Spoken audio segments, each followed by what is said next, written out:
কাল 21শে জুলাই তৃণমূল কংগ্রেসের শহীদ দিবস।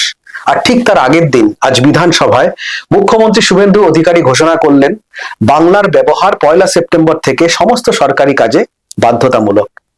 ঠিক এই দুইয়ের মধ্যে কি কোনো যোগসূত্র আছে? আলোচনা করব। আমার সঙ্গে রয়েছেন দ্য ওয়ার্ল্ড এর editor in chief Shankhadeep Das. কালকের দিনটা ঠিক আগের দিনটা, এটা কি কাকতালীয় কোনো কিছু ভাবে নাকি কোনো পরিকল্পিত ভাবেই বেছে নেওয়া যে আজকেই সিদ্ধান্তটাকে ঘোষণা করা? দেখো, এটা তো ঘটনাচক্রে ঠিকই যে কালকে 21শে জুলাই, তার আগে আজকে বিধানসভায় দাঁড়িয়ে মুখ্যমন্ত্রী শুভেন্দু অধিকারী ঘোষণা করেছেন যে 1 সেপ্টেম্বর থেকে সরকারি সমস্ত কাজে বাংলায় যে কমিউনিকেট করাটা বাধ্যতামূলক। অ্যাপারেন্টলি কোনো যোগ নেই, কিন্তু আবার যোগ আছেও। দেখো, কালকে 21শে জুলাই সভা থেকে মমতা বন্দ্যোপাধ্যায় কি বলতে পারেন, বা তার দুটো বিষয়ে তিনি অগ্রাধিকার দেবেন। এক হচ্ছে যে তৃণমূলটা আমি মানেই তৃণমূল, সে ঋতব্রত বন্দ্যোপাধ্যায়রা যত লোকই আনুন না কেন, যাই করুন না কেন, তৃণমূল মানে আমি। এটা হচ্ছে এক।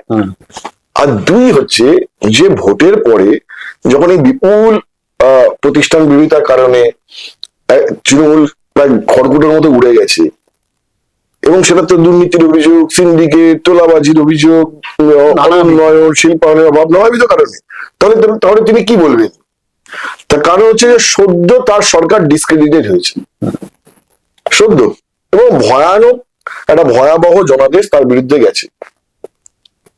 আর 2 মাস হয়েছে মুখ্যমন্ত্রী শুভেন্দু অধিকারী সরকারের, বা বিজেপির, বাংলার প্রথম বিজেপি সরকারের। তাহলে বিজেপি সরকারের বিরুদ্ধে উনি কি নিয়ে 21শে জুলাই থেকে পলিটিক্যাল মেসেজ দেবেন, বার্তা তো দিতে কি নিয়ে দেবেন? সেইটা ওনার সেই যে 2019 সাল থেকে চলছে, সেইটাই তার একটা রাস্তা হতে পারত, বাংলা এবং বাঙালি অস্মিতা। এবং মুখ্যমন্ত্রী শুভেন্দু অধিকারী সরকার আসার পরে এই যে হকার উচ্ছেদ বা এই ধরনের কিছু পদক্ষেপ যে সরকার করেছে, তার বিরুদ্ধেই তিনি অলরেডি বলতে শুরু করেছেন যে আমি তো বলেছিলাম বিজেপি এলে আপনাদের সব কেড়ে নেবে। বিজেপি অমিত শাহকে তিনি বলতেন যে গুজরাটের নাম করে বলতেন, বা নাম না করে বলতেন যে গুজরাট থেকে গুন্ডারা চলে আসবে, বহিরাগত ধারাবাহিকভাবে বলছেন। এবং তৃণমূলের ক্যাম্পেইন কি ছিল 2019 সাল বা 21 সাল থেকে? বাংলা নিজের মেয়েকে চাই, নিজের মেয়েকে চাই, সবার ডাকে সেই বাঁচাবে বাংলা মাকে। এবারে তারপরে তুমি 2024 লোকসভায় বলেছিল যে দিল্লির জমিদার। ঠিক আছে, তার মানে কোথাও না কোথাও উনি বারবার বোঝাতে চেয়েছেন যে বাংলাকে রক্ষা করার একমাত্র তিনি রক্ষা করতে পারেন। আর অমিত শাহ, নরেন্দ্র মোদী, এদের যে আধিপত্যবাদ, তাতে বাংলা বিপন্ন হতে পারে, বাংলা এবং বাঙালি অস্মিতা বিপন্ন হতে পারে। তো কালকেও অলরেডি তিনি বলা শুরু করেছেন এই হকার উচ্ছেদ নিয়ে। কালকেও তিনি হয়তো এই কথাটা বলবেন যে দেখো বিজেপি এলে আমি বলেছিলাম সব কেড়ে নেবে, এই তো কেড়ে নিচ্ছে, এই তো হকার দিয়ে উচ্ছেদ করে নিচ্ছে। এটা সেই জায়গা থেকে দাঁড়িয়ে আমার ধারণা যে বিজেপি সুচিন্তিত ভাবে, তার কারণ হচ্ছে যে দেখো, কেন্দ্রীয় স্বরাষ্ট্রমন্ত্রী অমিত শাহ একটা চিঠি দিয়েছেন, দিয়ে বলেছেন যে শ্যামাপ্রসাদ মুখোপাধ্যায়, বিশিষ্ট শিক্ষাবিদ শ্যামাপ্রসাদ মুখোপাধ্যায়, ডক্টর শ্যামাপ্রসাদ মুখোপাধ্যায়ের 125তম জন্মবার্ষিকী, এবং উনি ভারতীয় ভাষাকে সংরক্ষণের সমর্থক ছিলেন। তো পশ্চিমবঙ্গে এটা করা হোক। তো এইটা পুরোপুরি কেন্দ্রীয় স্বরাষ্ট্রমন্ত্রী চিঠিটা পড়া, বা ওনার দিক থেকেই বলা, হঠাৎ কেন্দ্রীয় স্বরাষ্ট্রমন্ত্রী পুরো চিঠিটা পড়ে দেওয়া, তার মানে কি কোথাও না কোথাও মমতা বন্দ্যোপাধ্যায় যে খালি অমিত শাহকে আক্রমণ করতেন, তাহলে দেখাতে চেষ্টা হলো যে অমিত শাহ বাংলা বাঙালির পক্ষে, বিপক্ষে নয়। আমি তো নই, কারণ আমার সরকার 1 সেপ্টেম্বর থেকে এটা চালু করতে চলেছে বাধ্যতামূলক, এবং অমিত শাহ বাঙালির বিরুদ্ধে নন। তার ফলে এটা ভুল বা অপব্যাখ্যা করা হচ্ছিল।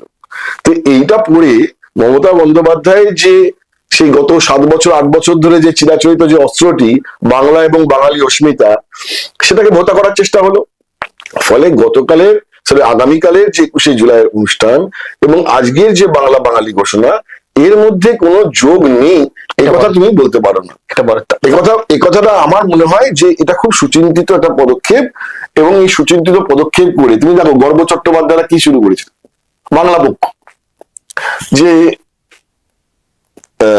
দোকানের হোর্ডিংও লিখতে হবে বাংলায়। তো মুখ্যমন্ত্রী বলেছে সমস্ত সরকারি কাজ এফআইআর হবে বাংলায়, সরকারি চিঠি চাপাটি সরকারি বিজ্ঞপ্তি বাংলায়, সব। এবার নিশ্চয়ই সরকারের বিজ্ঞপ্তি হিন্দিতেও থাকবে, ইংরেজিতেও থাকবে, কারণ পশ্চিমবঙ্গে বাংলা বা হিন্দি পড়তে পারে না এরকম কিছু ইংরেজি মানুষ আছেন যারা ইংরেজিতে কথা বলে, তাহলে সবার দিকটাই রাখতে হবে, কিন্তু বাংলাটাকে যে প্রায়োরিটি দেওয়া, এটা বারবার আগে উনি বলেছেন। তো এইটার মধ্যে আমার আছে মনে হচ্ছে যে একটা ট্যাকটিক্যাল মুভ এর মধ্যে আছে, যে মমতা বন্দ্যোপাধ্যায়ের ওই যে বাংলা এবং বাঙালি অস্মিতার কথাটি, এটাকে ভোতা করে দাও। এবং এই বাংলা বাঙালির অস্মিতার বিষয়টাকে শুধু ভোতা করে দেওয়া, এবং পাশাপাশি মমতা বন্দ্যোপাধ্যায়ের সঙ্গে শিল্পী, সাহিত্যিকদের, ভাষাবিদদের একটা বড় অংশ ছিলেন যারা মনে করতেন মমতা বন্দ্যোপাধ্যায় সত্যি বাংলার জন্য, বাংলা ভাষার জন্য লড়াই করছেন। সুবোধ সরকার কবিতা একাডেমির সভাপতি ছিলেন। সুবোধ সরকার বলেছিলেন যে মমতার যে কবিতাটাও সেটা হচ্ছে যে একটা কি বলবো, যে কবিতার গুণে সমৃদ্ধ, ঠিক আছে। এবার সেটা নিয়ে তাকে সমালোচনার মুখে পড়তে হয়েছিল। এবার এই যে মমতা বন্দ্যোপাধ্যায়ের কবিতাকে যে একটা মেধা সম্পন্ন, কবিতার গুণে সমৃদ্ধ বলা, এইটা যে কত বড় ঝুঁকি নিয়ে বলতে হয়, কিন্তু তারা কেউ বিচলিত হননি কথা বলার জন্য। আজকে আমি দেখলাম দ্য ওয়ালেই প্রতিক্রিয়া দিয়েছেন সুবোধ সরকার। তিনি বলেছেন যে হ্যাঁ, যে সরকার, আগের সরকার যেটা করতে পারেনি নতুন সরকার এটা করছে, এটা তো খুব ভালো হচ্ছে। আবুল বাশার, এরা সবাই, শান্তনু সেন, ঠিক আছে। ফলে কেউ আজকে ওয়েলকাম করছে, ওয়েলকাম তো করতে হবে। এটা তো একটা সময় আমার মনে আছে 2018-19 সম্ভবত অমিত শাহর একটি কথাকে নিয়ে সর্বভারতীয় রাজনীতিতে এবং কিছু সংবাদ মাধ্যমে বেরিয়েছিল যে উনি হিন্দি ভাষাকে চাপিয়ে দিতে চান। ওটা অমিত শাহ ক্লারিফিকেশন দিয়েছিলেন, কারণ তিনি সে কথাটা বলেনও। মানে আমি যদি সত্যি বস্তুনিষ্ঠ ভাবে দেখি, বলেন। কিন্তু অনেক সময় কি পলিটিক্সে তুমি যে কথাটা বললে সে কথাটা গুছিয়ে বলতে না পারলে অনেক সময় তার দর্শকও মানে করা হয়, তো একটা বিভ্রান্তি তৈরি হয়েছিল। তো উনি পরে ব্যাখ্যা দেন। কিন্তু এইবার যেটা তারপরে থেকে যেটা হয়েছে, যে এই আইপ্যাকের পরামর্শে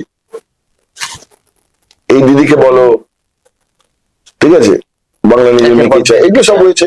এবং বিজেপিকে বারবার কি বলা হয়েছে, বহিরাগত, বিজেপি বাংলা বিরোধী, গুটখা খায়, বিজেপি পানপরাগ কালচার বলেছিল, ঠিক আছে। তো এইটাকে কোনোভাবে একটা কন্ট্রাডিক্ট করা এবং একটা জোরালো কন্ট্রাডিকশনের জায়গা আজকে মুখ্যমন্ত্রী দিয়েছেন। মানে কালকে উনি বলার আগেই এটাকে। আর দ্বিতীয় কথা হচ্ছে হকার যে উচ্ছেদ হয়েছে সেটা ঠিক হয়েছে না বেঠিক হয়েছে, এটা নিয়ে একটা প্রবল মতান্তর আছে। এটা নিয়ে একটা সরকারের যুক্তি আছে, আবার এটা নিয়ে একাংশ মানুষের সহানুভূতির যুক্তি আছে। আবার নিত্যযাত্রী যারা, তাদের মধ্যে একটা বড় অংশ আছে যে তারা মনে করছেন যে সত্যি তো প্ল্যাটফর্মে হাঁটা যেত না, একদম। তো এখানে বিবিধ মত আছে, ঠিক আছে। আমি কোনো একটি মতের কথা বলছি না, কারণ সাধারণ মানুষ তার নিজের সমস্ত মত দেখে বা সমস্ত ঘটনা দেখে তার নিজের মত তৈরি করতে পারেন, ফলে মত চাপিয়ে দেওয়ার এখানে কোনো ব্যাপার নেই। কিন্তু এটা তো ঠিক যে শুধুমাত্র বাঙালি হকাররাই উচ্ছেদ হননি, অবাঙালি হকাররা অবশ্যই, অবাঙালি হকারও উচ্ছেদ হয়েছেন। হ্যাঁ, ফলে শুধুমাত্র বাঙালি হকার উচ্ছেদ হয়েছেন এরকম ব্যাপারটা নয়। তো এইটার আগে আজকে এটা আমার মনে হয় যে খুব স্ট্র্যাটেজিক ভাবে, একদম পরিকল্পিত ভাবে। এবং 21শে জুলাইয়ের আগে আজ বিধানসভায় সকালবেলা হচ্ছে এই ঘোষণা, খোদ অমিত শাহের চিঠি পড়ে শোনানো, যে অমিত শাহকে টার্গেট করা হতো বাংলা বিরোধী বলে। পাশাপাশি বিকেল বেলা হচ্ছে যে 21শে জুলাইয়েরই আগের দিন 21শে জুলাই কমিশনের রিপোর্ট পেশ, যেটা মমতা বন্দ্যোপাধ্যায় সরকার 2011-তে আসার পরে গঠন করেছিলেন, কিন্তু কোনো এক অজ্ঞাত কারণে সেটা চাপা দেওয়া ছিল।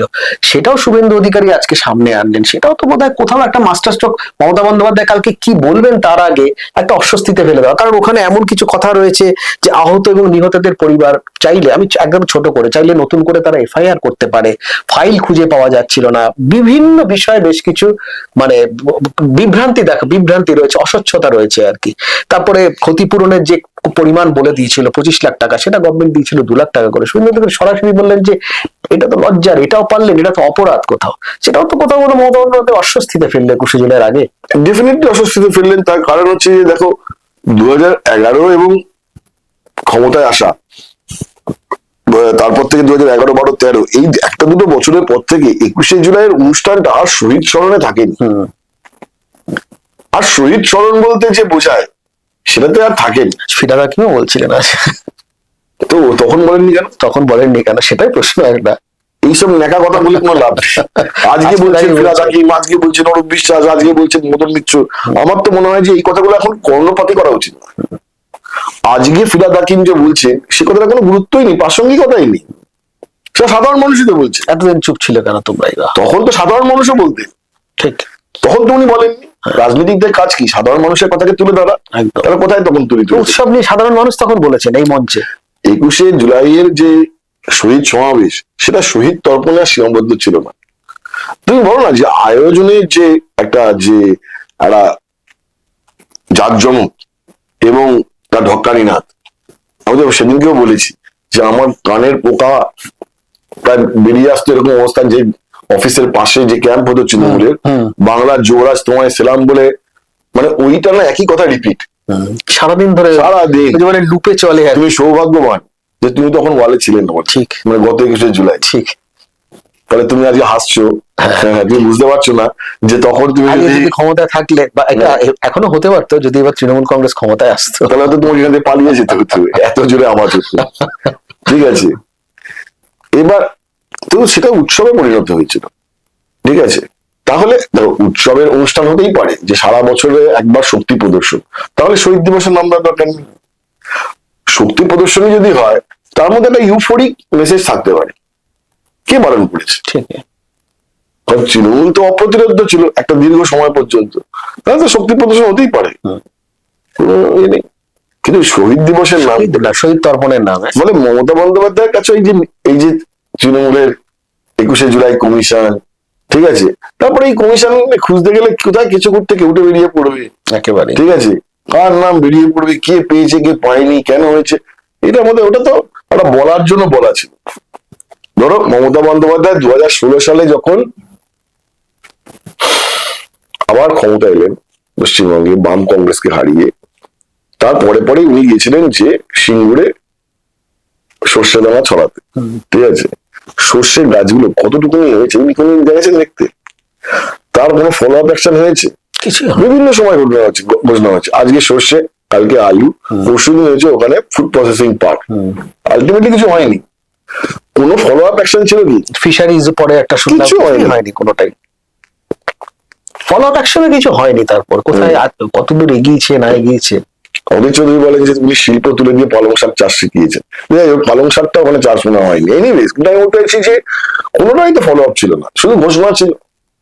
ঠিকই, ফলে এটা তো আজকে পলিটিক্যালি তৃণমূলকে অস্বস্তিতে ফেলার জন্য, এবং এই যে কমিশনের রিপোর্টটা প্রকাশ হয়েছে যাতে করে কালকে ঋতব্রত বন্দ্যোপাধ্যায় শিবির এই কমিশনের রিপোর্টটাকে হাতে নিয়ে বলতে পারেন, আরে দিদি আপনি তো সরকারে 15 বছর ছিলেন, আপনি কিছু করেন শহীদ পরিবারের ব্যাপারে আপনার কোনো অধিকারই নেই, এই কথা বলতে পারেন একেবারে। সেটার জন্য তাদের ব্যাটের গোড়ায় একটা লোকপা ফুলটস বল দেওয়া হয়েছে, হাফ বলে বল দেওয়া হয়েছে, যেটা করে বাপি বাড়ি যা বলে একটা 6 মারতে পারেন ফিরাদ হাকিম বা কোথাও গিয়ে সেটা। এবং অরূপ বিশ্বাস ফুটবল বিশেষজ্ঞ, হ্যাঁ, কিন্তু গতকালের পরে সম্ভবত অরূপ বিশ্বাসের মনও ভালো নেই, আমারও ভালো নেই, আমাদেরও ভালো নেই, কারণে যা হোক অরূপ বিশ্বাস, আমি ঘোষিতভাবে আর্জেন্টিনার সমর্থক। হ্যাঁ, তুমিও অত্যন্ত। আমি মনে করি যে আমাদের জেনারেশনের একটা বড় অংশ ওই মারাদোনা বিশ্বকাপ থেকে দেখা শুরু করেছে, একদম ওটা আমাদের শুরু, ফলে ওইটা একটা কোথাও একটা বসে গেছে, লেগাসি রয়েছে, মেসির সঙ্গে জড়িয়ে, আর্জেন্টিনার নীল সাদা জার্সির সঙ্গে জড়িয়ে রয়েছে। যদিও এবার অনেকে বলছে যে নীল সাদার বিষয়টাই এই বছরের জন্য না, আমি হালকা কথার মধ্যে আমি ঢুকবোই না, আমি যাচ্ছিও না তার মধ্যে, যেটা নিয়ে বাজার সরগরম হয়ে গেছে সোশ্যাল মিডিয়াতে। কিন্তু যেটা সিরিয়াস নোটে, যেটা বিষয়টা যে আজই কেন হঠাৎ করে, কিছু যোগসূত্র আছে। কাল 21শে জুলাই, তার আগে আজই সরকারি কাজে বাংলা বাধ্যতামূলক করার ঘোষণা মুখ্যমন্ত্রী শুভেন্দু অধিকারী। সেখানে কি মমতা বন্দ্যোপাধ্যায়ের বাঙালি অস্মিতা বা মুখের গ্রাস, যেটা তার শেষ একটা, গত কয়েকটা নির্বাচন তো বটে, এখনো ছিল, আগামীকালও হয়তো বলতে পারতেন তাই নিয়ে কিছু। এবং তুমি দেখবে ওটা কি ছিল, ওটা হচ্ছে যে শাক দিয়ে মাছ ঢাকা, মানে তোমার বিরুদ্ধে, তোমার সরকারের বিরুদ্ধে তোলাবাজির অভিযোগ, তোমার সরকারের বিরুদ্ধে সিন্ডিকেট রাজের অভিযোগ, আইন শৃঙ্খলা থেকে শুরু করে। এখানে আমরা কারেকশন করছি, আমি তোমার মানে তৃণমূল বলছি, আমি কিন্তু মমতা বন্দ্যোপাধ্যায় বলছি না। মমতা বন্দ্যোপাধ্যায় সরকারের বিরুদ্ধে তোলাবাজির অভিযোগ, সিন্ডিকেটের অভিযোগ, শিক্ষা দুর্নীতির অভিযোগ, আনএমপ্লয়মেন্ট অভিযোগ, অনুন্নয়নের অভিযোগ, শিল্পায়নের অভাবের অভিযোগ, এবং আর্জি করে যে মহিলাদের নিরাপত্তার অভাবের অভিযোগ, ঠিক সবটাই তো তিনি একটা শাক দিয়ে মাছ ধরতে চেয়েছে, একটাই শুধু। আর কতবার তুমি শাক দিয়ে তুমি মাছ ধরতে পারো, তুমি বলো তো? একেবারেই তাই, একেবারেই তাই।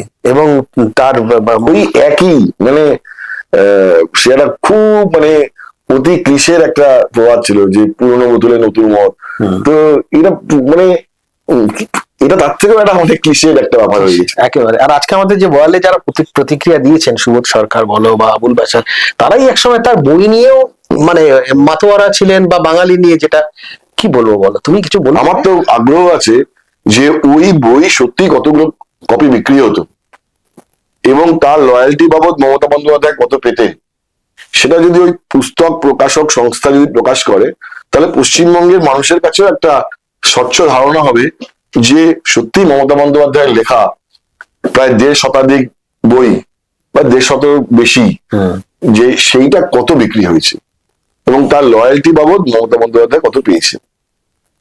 এটা ওই প্রকাশক সংস্থা, কারণ যেরকম ভাবে ওটা বলা হতো প্রতিবার বইমেলা থেকে, এইটাও মনে হয় বলে দেওয়া হোক। কোথাও একটা স্বচ্ছতার জায়গা, রাজ্যবাসীও জানতে পারবেন আর কি সেটা। এটা তুমি কোথাও গিয়ে মনে হয় ঠিকই বলেছো, এটাও কোথাও একটা গিয়ে সবার জানা উচিত, কোথাও পরিষ্কার হয়ে যাওয়া উচিত। তো আজ আমাদের ভিডিওতে আমরা এটাই আলোচনা করলাম যে কোথাও গিয়ে কি কাকতালীয় ভাবে দুটোর মধ্যে যোগসূত্র রয়েছে। কাল 21শে জুলাই মমতা বন্দ্যোপাধ্যায়, যদিও বহুদা বিভক্ত মমতা বন্দ্যোপাধ্যায় সভাগিরে 21শে জুলাই, সেটা অন্য প্রশ্ন, আমরাও নিয়ে আগে আলোচনা করেছি। কালই বোঝা যাবে কার সভাতে বেশি ভিড় হয়। কিন্তু তার আগে শুভেন্দু অধিকারী মুখ্যমন্ত্রী বোধহয় কোথাও একটা মাস্টার স্ট্রোক দিয়ে দিলেন। আজ বাঙালির বাংলা ভাষা নিয়ে সরকারি স্বীকৃতি 1 সেপ্টেম্বর পর্যন্ত যেভাবে তিনি ঘোষণা করলেন, কোথাও বোধহয় মমতা বন্দ্যোপাধ্যায়ের হাত থেকে বাঙালি অস্মিতার গ্রাসটা কোথাও একটা কেড়ে নিলেন। এরপর কি হয়, আগামী দিনে কি হয়, মমতা বন্দ্যোপাধ্যায় কাল কি বলেন 21শে জুলাই সভা থেকে, তার কাছে কি ইস্যু পড়ে রয়েছে বলার মতো, সব দিকে আমাদের নজর থাকবে। আপাতত আজ এ পর্যন্তই। সব খবর দেখার জন্য চোখ রাখুন দ্য ওয়ালে।